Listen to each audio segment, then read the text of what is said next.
Being able to actually see where those bitters were created and possibly the Sazerac was created, Yeah. I'm jealous. It was really cool. It was just a 4 a.m. detour in the It's city that doesn't really sleep. it's one of my favorite things. I like what you get into at 4 a.m. I used to go to visit Walmart, and now you're like, now I found out where the Sazerac might have been made. Yeah, exactly. So that's a dope thing. All right, what's your Mona Lisa cocktail? What's one drink that you've either had or made that's like perfection? This is a great question. I was barely 21. I was just getting on at Ravenous Pig. I was working with so many good people that were very talented in the scene.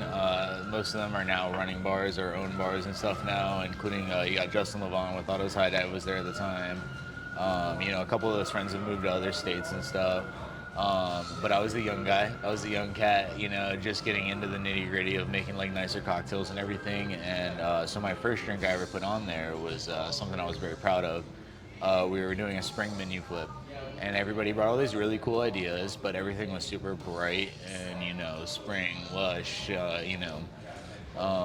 and I was like, well, you know what? There's nothing that's like got some oomph on this menu. So I was like, I want to stick with the season, but I want to do something a little bit different. And so I was just kind of like taking a peek at like what was in season, what's going on, and I found out it was a great season for mushrooms. And so I kind of took that and ran. A lesser-known cocktail in the scene is a mezcal cocktail called a Tobacco Road, and I kind of loosely based the build on this cocktail. But the cocktail I put on was called the Wild Hunt, and so we it starts with a base of Scotch whiskey instead of mezcal. It had some Shinar.